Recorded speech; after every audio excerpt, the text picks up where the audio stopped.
Welcome everybody once again to this the Latino Book and Family Festival. This program is brought to you by Empowering Latino Futures. And thank you to My Point Credit Union for sponsoring this session. Let's get started. Today we have a conversation with San Diego County Supervisor Jim Desmond. The interview will be performed by Kirk Whistler. Allow me to introduce the presenters. Supervisor Jim Desmond was elected to the San Diego County Board of Supervisors in 2018, previously serving as a San Diego County Council member and later as mayor of San Marcos from 2006 to 2014.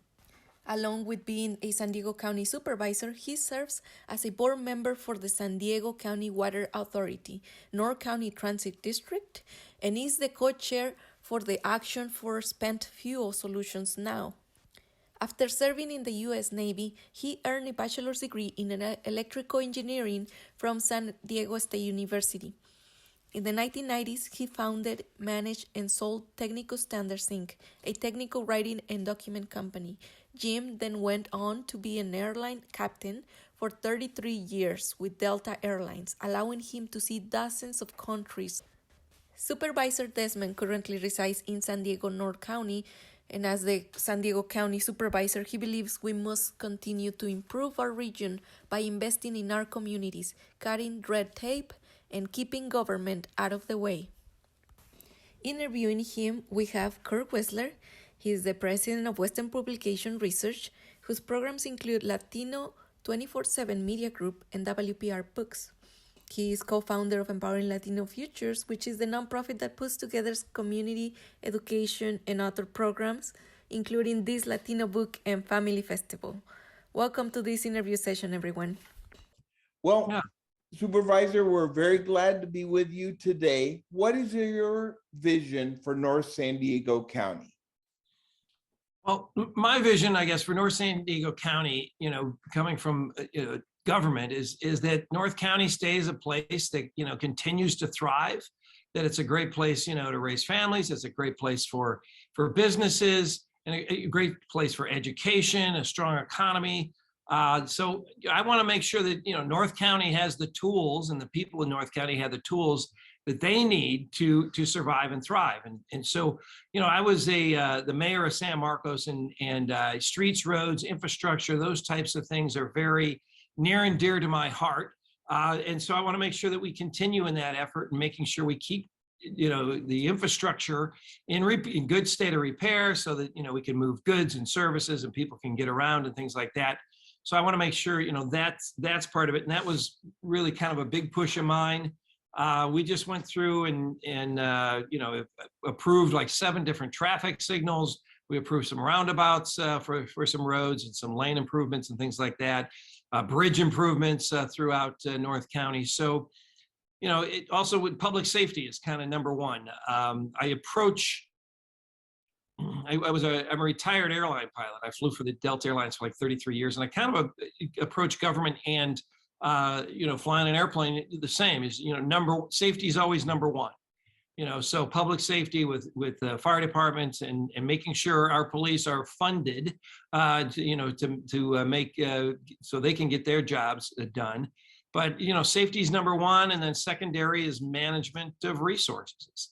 So in government, your resources are taxes, your resources are the infrastructure, your resources are people and educational institutions, things like that. And in an airplane, it's fuel and systems and weather and that. And then quality of life. In the airplane, it was looking for smooth altitudes and always giving hopefully good landings and smooth landings safely.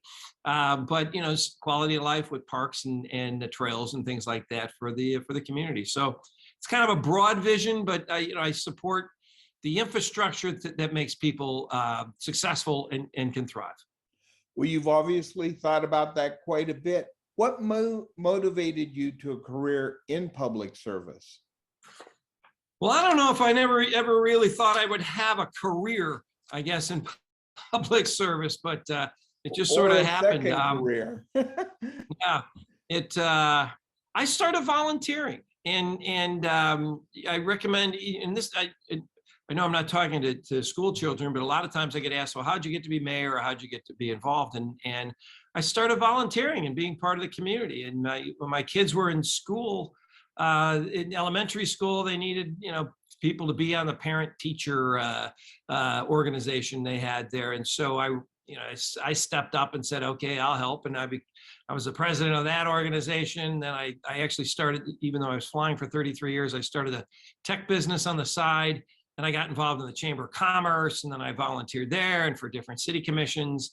And then running for office, basically, it's you volunteer yourself. So I volunteered for city council, volunteered to be mayor, and then it just kind of progressed and volunteered to be county supervisor. So you got to be careful. The more you volunteer, the more responsibility people will give you, and hopefully, you do a good job with it. But that's really just out of volunteering and wanting to give back and help my community. What are some of the county programs specifically targeting North County Latinos? Well, we've got several. One of the things that I just did through Hispanic Heritage Month, which was I think September 15th, October 15th.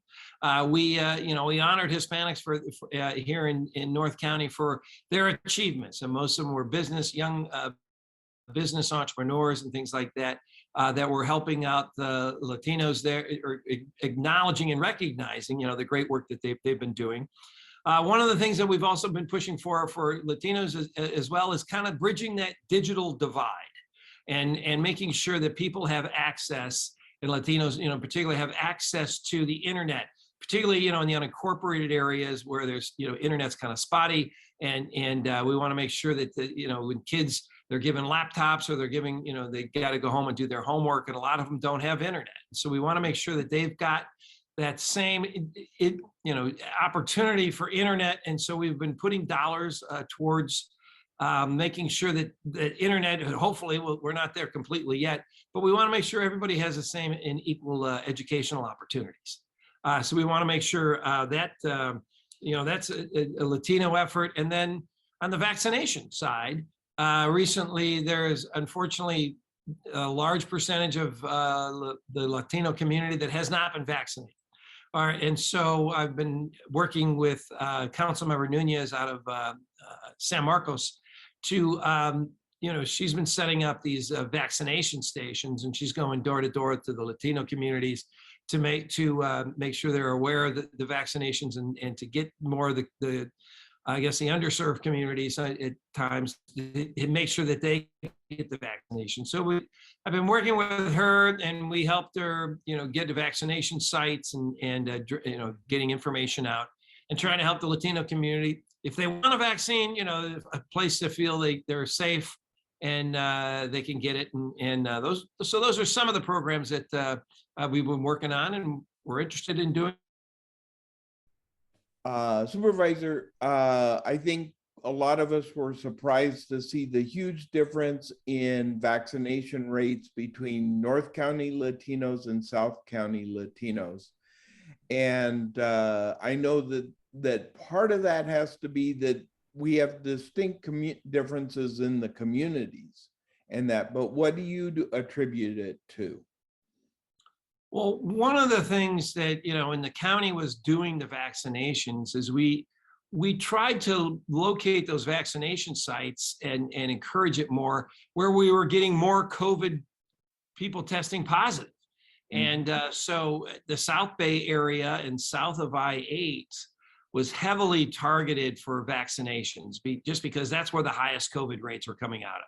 So it wasn't any, intentional negligence, not to do as many vaccines up in North County, but just, unfortunately, South County was getting a lot more of the people testing positive, and so that's and the South County has more of a Latino communities than we do in North County, so it wasn't intentional at all. But and we've been, like I said earlier, I don't know if you recorded it or not, but with the Universidad Popular, we were working with them in here in North County to try to target those area codes that were under vaccinated, I guess, particularly in the Latino neighborhoods. Excellent. And I know it's an ongoing thing. I think Because there's over 350,000 Latinos in North County. And I know you represent a large portion of North County, but so does your counterpart, like over in Escondido and that. Sure. But in terms of organization structure, there's less organization structure here in North County than there is South County.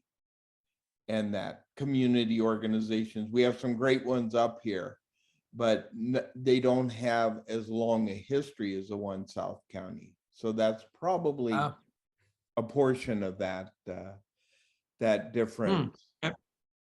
One of the things that you touched on as your goals within the Latino community, I found very interesting, and that was the lack of internet and Wi-Fi. And that my wife teaches first grade, and in Vista, in a school that is 85% Latino.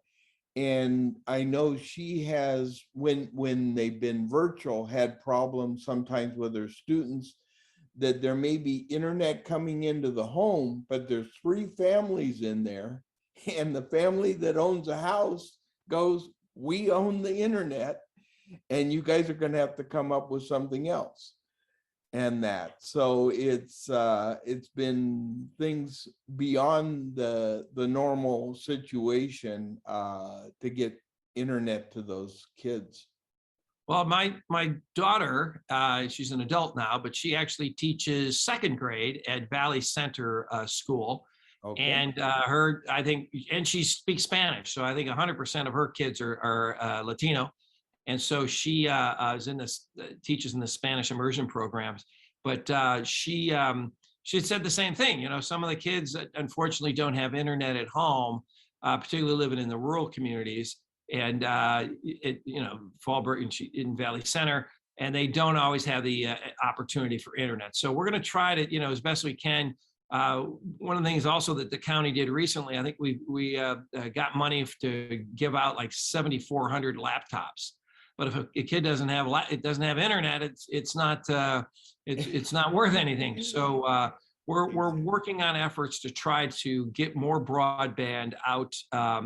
In the areas that are, underserved, and also in the areas, in the rural areas as well, to get, everybody on the same page or equal footing and equal opportunity with the internet.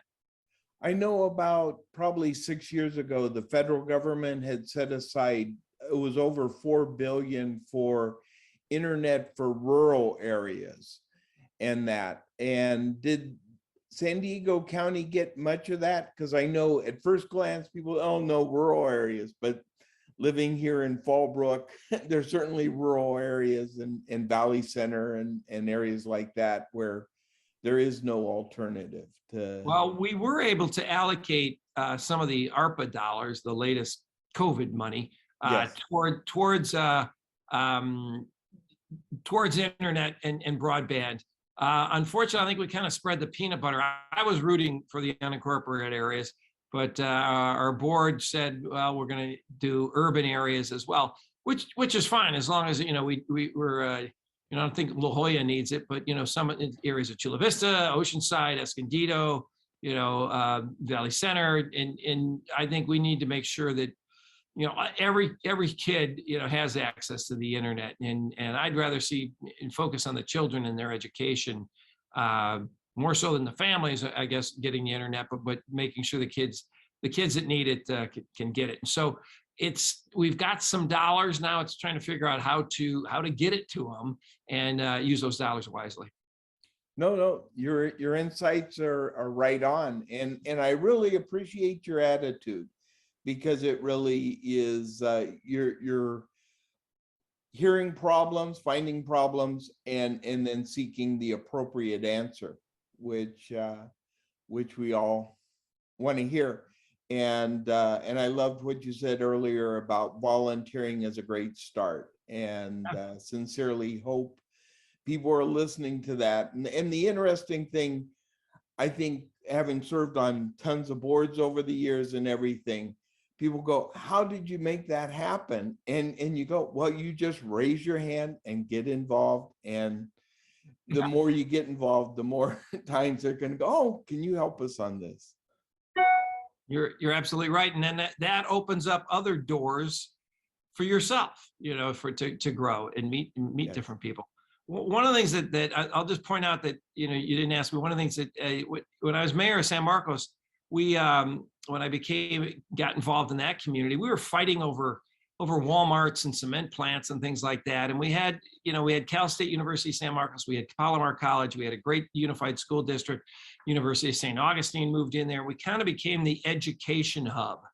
And one of the things that Cal State University San Marcos touts, which as mayor I didn't have much to do with, but it was in San Marcos, so it was a good thing. Is Cal State San Marcos has graduated more first generation and in a lot of cases Latinos from college.